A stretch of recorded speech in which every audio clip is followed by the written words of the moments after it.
ക്രിക്കറ്റിന് ഇഷ്ടപ്പെടുന്ന എല്ലാവരും 2020 വേൾഡ് കപ്പ് ഓർക്കുന്നുണ്ടാവും. ക്വാർട്ടർ, സെമി, ഫൈനൽ ഇന്ത്യയെ വിജയത്തിലേക്ക് നയിച്ച നമ്മുടെ സ്വന്തം മലയാളി സഞ്ജു സാംസൺ. അദ്ദേഹം IPL-ലും തരക്കേടില്ലാത്ത പ്രകടനം കാഴ്ചവെച്ചു. ലോകകപ്പിന് ശേഷം ഇന്ത്യൻ ടീമിലേക്ക് തിരിച്ചെത്തിയപ്പോൾ ആദ്യത്തെ 3 കളികളിൽ അദ്ദേഹത്തിന് നല്ല പ്രകടനം കാഴ്ചവെക്കാൻ സാധിച്ചില്ല. പിന്നെ എന്തൊക്കെയായിരുന്നു സഞ്ജുവിനെ മാറ്റണം.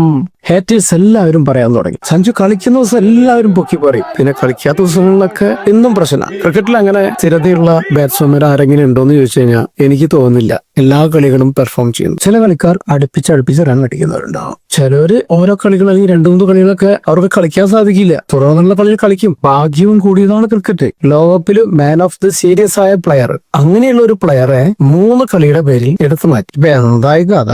ഇന്ത്യൻ ടീം ലാസ്റ്റ് നടന്ന കളിയില് 15-20 റൺസ് പോലും ഒരു കളിക്കാരൻ പോലും തകച്ചില്ല. അപ്പൊ ഇതാണ് പറയണത്, എല്ലാവർക്കും ബാധകമാണെന്ന്. ഇപ്പൊ അവസാനം നടന്ന 5 കളികളിലും ഇന്ത്യ തോറ്റു. ഈ 5 കളികളില് 3 എണ്ണത്തില് സഞ്ജു ഉണ്ടായിരുന്നു, ഒരെണ്ണം ക്യാൻസൽ ചെയ്തു. ഈ 11 പേരുള്ള ടീമില് സഞ്ജു മാത്രമാണ് കളിക്കാരൻ. ബാക്കി 10 പേര് എന്താ പരിപാടി? വാഴ നടാൻ പോയിരിക്കുന്നതാണോ? ടീം തോറ്റാൽ സഞ്ജുവിന്റെ തലയിൽ, ജയിച്ചാൽ ടീമിന്റെ വിജയം. എന്തുവാടേ? ഇവ 5 കളിയും തോറ്റു. ക്യാപ്റ്റൻ മാറ്റി, ശ്രേയസ് വന്നു. ഇവ ശ്രേയസും തോഴ്ചന്റെ പാതയിലാണ്. സഞ്ജു വരും മോനെ, സഞ്ജു വരും. അവൻ തിരിച്ചു വരും, ഉറപ്പാ. നിങ്ങൾ അവനെ തിരിച്ചു കൊണ്ടുവരേണ്ടി വരും, അത് ഉറപ്പാന്നേ.